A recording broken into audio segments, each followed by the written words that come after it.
This channel does not promote any violent, harmful, or illegal activities. All content provided by this channel is meant for an educational purpose only. অন্যদিকে আরও একটা গুরুত্বপূর্ণ update আপনাদের দেব। তিলোত্তমা কাণ্ডে CBI তদন্তে এবার প্রশ্ন তুলে সুপ্রিম কোর্টে যাওয়ার তোড়জোড় শুরু করলো। তদন্ত নিয়ে প্রশ্ন তুলে এবার সুপ্রিম কোর্টে যাওয়ার প্রস্তুতি নিচ্ছে তিলোত্তমার পরিবার। একা সঞ্জয় নয়, তিলোত্তমা খুনে বৃহৎ ষড়যন্ত্র রয়েছে। তদন্তে অনেক কিছুই সিবিআই এড়িয়ে যাচ্ছে এই অভিযোগ পরিবারের। এর আগে নতুন করে তদন্ত চেয়ে হাইকোর্টের দ্বারস্থ হয় তিলোত্তমার পরিবার। মামলা সুপ্রিম কোর্টে বিচারাধীন হওয়ায় হস্তক্ষেপ করেনি হাইকোর্ট। হাইকোর্টকে মামলা শুনতে অনুমতি দিক শীর্ষ আদালত। সুপ্রিম কোর্টে আর্জি তিলোত্তমার পরিবারের। আমি বিস্তারিত জানবো আমার সহকর্মী শ্রাবন্তীর কাছ থেকে। শ্রাবন্তী, কোন কোন বিষয়ে অভিযোগ তুলে তারা সুপ্রিম কোর্টে দ্বারস্থ হবে বলে ভাবছেন বা বলছেন? হতাশ যখন সিবিআই এর পক্ষ থেকেও একমাত্র শুধুমাত্র সঞ্জয় রায়কেই দোষী অভিযুক্ত করা হয়, পরিবার এটা মানতে চাইছিলেন না। বিশেষত তাদের বক্তব্য যে সাক্ষীদের মধ্যে নির্যাতিতার মা নিজে ছিলেন, অথচ তার সাক্ষ্যই নেওয়া হয়নি। সেক্ষেত্রে সিবিআই এর বেশ কিছু ফোকাসহীন জায়গা রয়েছে, কিছুটা গ্রে এরিয়া রয়েছে, সে নিয়ে তারা হয়েছিলেন। কলকাতা হাইকোর্টের বিচারপতি তীর্থঙ্কর ঘোষ তাদের জানিয়েছেন যে এই মামলা আদৌ তিনি শুনতে পারেন কিনা তার জন্য অনুমতির প্রয়োজন রয়েছে। এই অনুমতি আর কোন ডিভিশন বেঞ্চ শুনতে চাইছেন তারা। আগামী সোমবার শীর্ষ আদালতে এই বিষয়টি সামনে আনবেন এবং এই সিবিআই এর পক্ষ থেকে তাদের কি যে অভিযোগ রয়েছে তাদের বিরুদ্ধে এগুলিও সামনে আনা হবে। তাদের কি হবে যে অন্তত পরিবারের কথা মাথায় রেখে যদি শীর্ষ আদালত তাদের অনুমতি দেন, আর সেক্ষেত্রে কলকাতা হাইকোর্ট নতুন করে এই সমস্ত গ্রে এরিয়ার দিকে। ধন্যবাদ শ্রাবন্তী। ধন্যবাদ শ্রাবন্তী। তিলোত্তমা কাণ্ডে ধৃত সঞ্জয় রায় তার সর্বোচ্চ শাস্তির আর্জি এবার সিবিআই এর। আর্জিকর কাণ্ড বিরলতম ঘটনা। সঞ্জয়ের বিরুদ্ধে যা প্রমাণ তা সর্বোচ্চ শাস্তির যোগ্য। আদালতের সর্বোচ্চ শাস্তির সওয়াল কেন্দ্রীয় এজেন্সির। বৃহস্পতিবার তিলোত্তমা কাণ্ডে সিবিআই এর তরফে সাক্ষ্যদান পর্ব শেষ হয়েছে, আর তারপরই এই আপডেট।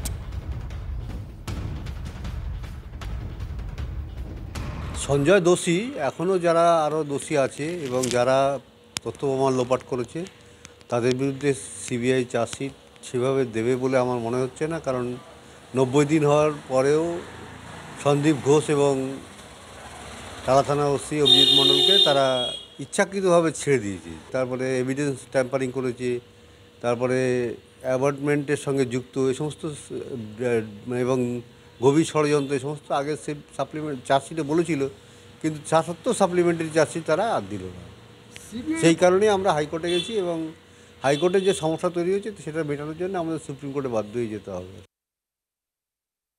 সুপ্রিম কোর্ট দেখেছে তদন্ত এবং বিচার প্রক্রিয়া ঠিক ছিল, তাই হস্তক্ষেপ আর করেননি।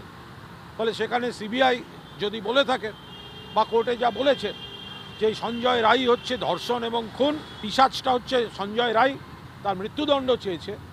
এই আওয়াজটা তো মুখ্যমন্ত্রী প্রথম দিন তুলেছিলেন। যে ন্যায় বিচার, অভয়াকে যে ন্যায় বিচার দিতে কলকাতা পুলিশ শুরু করেছিল, যে ন্যায় বিচারের কথা মুখ্যমন্ত্রী বলেছিলেন, সেটাই প্রতিধ্বনিত হচ্ছে আজ সিবিআই এর কণ্ঠে। অন্যদিকে কালীঘাটের কাকুর রোগ রহস্য, সেই রোগ রহস্য এবার নতুন মোড় সামনে আসছে। প্রশ্ন কি হয়েছে সুজয় কৃষ্ণ ভদ্রের, জানতে চাইছেন বিচারক। পেসমেকারের ব্যাটারি কাজ করছে না, দাবি কালীঘাটের কাকুর আইনজীবীর। সুজয় কৃষ্ণর হৃদরোগজনিত সমস্যা নেই, অন্য রোগের চিকিৎসা প্রয়োজন। বিএম বিড়লা হাসপাতালের রিপোর্টে এমনটাই উল্লেখ। এ খবর সূত্রের। সুজয় কৃষ্ণের পেসমেকারে কোনো সমস্যা নেই এমনটা আবার চিকিৎসকরা দাবি করছেন। কাকুর পেসমেকারের মেয়াদ এখনো 2.5 বছর রয়েছে, এমনটাই পেসমেকার কোম্পানি জানাচ্ছে। এসএসকেএমেও কাকুর পেসমেকারে কোনো রকম সমস্যা পাওয়া যায়নি, সূত্র মারফতে খবর পাওয়া যাচ্ছে। প্রশ্ন তাহলে কি হয়েছে কালীঘাটের কাকুর, মানে সুজয় কৃষ্ণ ভদ্রর? এসএসকেএম বিএম বিড়লা হয়ে কাকু এখন অ্যাপোলো হাসপাতালে ভর্তি। সুজয় কৃষ্ণর শারীরিক অবস্থা স্থিতিশীল হলেও সংকটজনক, সে খবর হাসপাতাল সূত্রে পাওয়া যাচ্ছে। ফলে তার শারীরিক পরিস্থিতি নিয়ে একটা সংশয়ের আবহ রয়েছে। সুজয় কৃষ্ণ সশরীরে হাজিরা দিতে না পারায় নিয়োগ দুর্নীতি মামলার চার্জ গঠন হচ্ছে না। 6 জানুয়ারি ফের শুনানি রয়েছে। যেদিন রাতে সুজয় কৃষ্ণ ভদ্রকে এসএসকেএমে আনা হয় সেই দিন এখানেও তার পেসমেকারের প্রোগ্রামিং করা হয় এটা জানার জন্য যে তিনি কেন সংজ্ঞাহীন হয়ে পড়লেন। আর সেখানে কিন্তু পেসমেকারের কোনো সমস্যা ধরা পড়েনি। তাহলে সুজয় কৃষ্ণ ভদ্রের অসুস্থতার আসল কারণটা কি? পেসমেকারের ব্যাটারি তো সচল, তার মেয়াদ এখন 2.5 বছর রয়েছে। অন্তত যে সকল হাসপাতালে সুজয় কৃষ্ণ ভদ্র এই সাম্প্রতিক সময়ে চিকিৎসা করিয়েছেন সেখানকার চিকিৎসকদের একাংশের দাবি সেই রকমই। তাহলে অসুখটা কোথায়? আর এখানেই দানা বাঁধছে রহস্য এখানেও দানা বাঁধছে যে সুজয় কৃষ্ণ ভদ্র কেন সংজ্ঞাহীন হয়ে পড়লেন, কেন যদি পেসমেকারের ব্যাটারি সচল থাকে তাহলে তার জ্ঞান হারানোর কারণটা কি, সেটার কি কোনো মেডিকেল ইনভেস্টিগেশন হয়েছে? সেই প্রশ্নেরও সদুত্তর নেওয়া প্রয়োজন বলে মনে করছেন বিশেষজ্ঞ চিকিৎসকেরা। ক্যামেরায় অভিজিতের সঙ্গে সৌরভ দত্ত, TV9 বাংলা, কলকাতা। ইন্ডিকেশন আছে এবং আমরা যখন ব্যাটারিকে ইন্টারোগেট করি, মানে আমাদের কিছু ডিভাইস আছে, সেই ডিভাইসটা লাগিয়ে আমরা ইন্টারোগেট করি বা প্রশ্ন করি যে এ আর কতদিন চলবে, তখন কম্পিউটারেই ও দেখিয়ে দিচ্ছে যে এটা আর 5 মাস আছে, এটা আর 3 মাস আছে, বা এক্ষুনি এটাকে চেঞ্জ করতে হবে। এই জিনিসটা কিন্তু আমরা অনেক আগেই পেয়ে যাই। পরীক্ষায় প্রশ্নের উত্তরে পড়ুয়ারা যা লিখছে তাতে এই মুহূর্তে দুশ্চিন্তা বাড়ছে। প্রশ্ন এসেছে মাস্টারদার পুরো নাম কি? 5ম শ্রেণীর পড়ুয়ার উত্তর পুষ্পারাজ। উত্তর দেখে চক্ষু ছানাবড়া শিক্ষকের। ভ্রমণের অভিজ্ঞতায় বাবা মায়ের ঝগড়ার বিবরণ লিখেছে আরেক পড়ুয়া। রাজ্যের একাধিক স্কুলে শিক্ষকের ঘাটতি, তাই যথেষ্ট গুরুত্ব দিয়ে পড়াশোনা হচ্ছে না বাংলার স্কুলে। যোগ্য শিক্ষকরা মাথার চুল কামিয়ে প্রতিবাদে মুখর। স্কুলে পড়াবেন কারা? ক্রমশই কঠিন হচ্ছে এই পরিস্থিতি, ক্রমশই কঠিন হচ্ছে এই প্রশ্ন।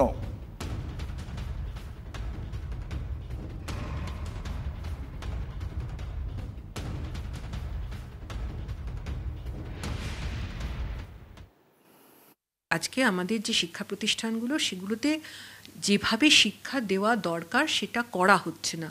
তার মধ্যে পরিকাঠামোর অভাব আছে, শিক্ষকের অভাব ভয়ঙ্করভাবে আছে। যেটা ঘটতে চলেছে আগামী দিনে, পশ্চিমবঙ্গের মানে যে জাতির যে মেরুদণ্ড ছিল, শিক্ষা তো জাতির মেরুদণ্ড তৈরি করে, সেই মেরুদণ্ডটা নমনীয় হয়ে গেছে, এবার ভেঙে চৌচির হয়ে যাবে। যেখানে প্রশ্নগুলোর উত্তর চাওয়া হচ্ছে দেশপ্রেমিকদের নামে, সেখানে দেশপ্রেম তো দূরের কথা, এমন নাম দেওয়া হচ্ছে আজে বাজে যেগুলো উচ্চারণ করতে আমাদের দ্বিধা লাগে। বিগত দিনেও দেখেছি, কিন্তু এত বেশি চোখে পড়েনি। পড়াশোনার জন্য যে শিক্ষক শিক্ষিকা শিক্ষাকর্মী থাকার কথা গত 8-10 বছরে সেভাবে নিয়োগ নেই। জিনিসটা খুব একটা বাঞ্ছনীয় নয়। আমরা যখন পার্টিকুলারলি আগে আমাদের সময় তো এগুলো কোনো মোবাইল টেলিভিশন কোনো কিছুর ইন্টারনেট গুগল কোনো কিছুই ছিল না, ফলে তখন এই ব্যাপারগুলোই থাকতো না। কিন্তু বর্তমান যুগে এত বেশি মোবাইল, এত বেশি সোশ্যাল মিডিয়া, এই যে এগুলোর প্রতি এত আসক্তি, এবং সারাক্ষণ এগুলোতে বাচ্চারা একদম সারাক্ষণ হচ্ছে মোবাইলে সোশ্যাল মিডিয়াতে ইনভলভ হয়ে রয়েছে, এগুলোরই ফলশ্রুতি হিসেবে একটা এটা হচ্ছে বলে আমার ধারণা। মমতা বন্দ্যোপাধ্যায় ক্ষমতায় আসার পর থেকে শিক্ষা ব্যবস্থাটাকে উঠিয়ে দেওয়ার জন্য যা যা করা দরকার সমস্ত কিছু করেছেন। তো স্বাভাবিকভাবে এখন তার ফল আমরা দেখতে পাচ্ছি। আরো যত সময় যাবে তত এর ব্যাড এফেক্ট, এর যে পরিণাম আমরা আরো বেশি করে সামনে পাবো। অলরেডি সরকারি স্কুলগুলোতে ছাত্রছাত্রী যাওয়া বন্ধ হয়ে গেছে। বিভিন্ন সরকারি স্কুল ছাত্রছাত্রীর অভাবে বন্ধ হয়ে যাচ্ছে। আগামী দিনে আরো ভয়ঙ্কর পরিস্থিতি। আবারও মাথা মুড়িয়ে রাজপথে আন্দোলনে চাকরিজীবীরা। ওয়াই চ্যানেলে তারা মাথা কামিয়ে প্রতিবাদে এসএলএসটির চাকরিজীবীরা। বিক্ষোভ করুণাময়ী, পুলিশের সঙ্গে তাদের বচসা বাঁধে। 6 জনকে বিকাশ ভবনে ডেপুটেশন দিতে অনুমতি। বিক্ষোভ আন্দোলনের জেরে করুণাময়ীতে তীব্র যানজট। 7ই জানুয়ারি সুপ্রিম কোর্টে এসএলএসটি মামলার শুনানি রয়েছে। অযোগ্যদের থেকে যোগ্যদের আলাদা করে চাকরি ফেরানোর দাবি। আজ বিকাশ ভবন অভিযানে এসএলএসটি শিক্ষক শিক্ষিকারা। সেই ছবি আপনারা দেখছেন। পরিস্থিতি উত্তাল হয়ে ওঠে সেখানে। মাথা মুড়িয়ে মাথা ন্যাড়া করে প্রতিবাদ। এর আগেও আমরা দেখেছিলাম 9 তারিখ 2023 সালের, সেখানেও মাথা ন্যাড়া করে প্রতিবাদের সরব হয়েছিলেন আন্দোলনকারীরা। 9 ডিসেম্বর 2023 ছবি আপনাদের একদিকে দেখাচ্ছি, অন্যদিকে দেখাচ্ছি আজ।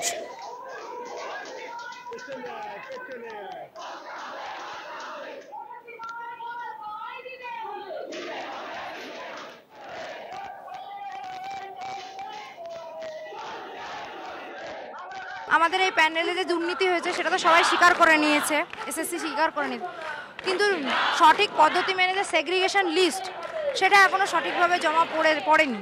সেই সেগ্রিগেশন লিস্ট আর কি নাম অনুযায়ী জমা দিতে, কেন বসে থাকতে হচ্ছে? এই দায়িত্ব আমাদের নয়। আমরা লেখাপড়া করেছি, সারা রাত জেগে পড়াশোনা করে চাকরি পেয়েছি, আজকে আমাদের রাস্তায় কেন বসে থাকতে হবে 6 বছর চাকরি করার পর? প্রকৃতপক্ষে এই যে দুর্দিন মানে আমাদের শিক্ষকদের দেখতে হবে, এটা শুধুমাত্র আমাদের লজ্জা নয়, আমি মনে করি এটা একটা শিক্ষক মহলের পক্ষে লজ্জা।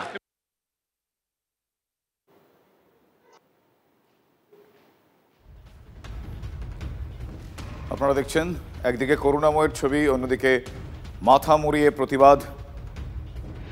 প্রতিবাদের রাজপথে এসএলএসটি চাকরি প্রার্থীরা। নিজেদের হারানো চাকরি ফিরে পাওয়ার দাবিতে গত 27শে ডিসেম্বর থেকে ধর্মতলার ওয়াই চ্যানেলে চলছে প্রতিবাদ আন্দোলন। আর সেই প্রতিবাদই আজ এমন একটা চরম পর্যায়ে পৌঁছলো যে শিক্ষক শিক্ষিকা তারা নিজেদের মস্তক মুন্ডন করে তাদের সেই প্রতীকী প্রতিবাদ সামনে তুলে ধরার চেষ্টা করছে।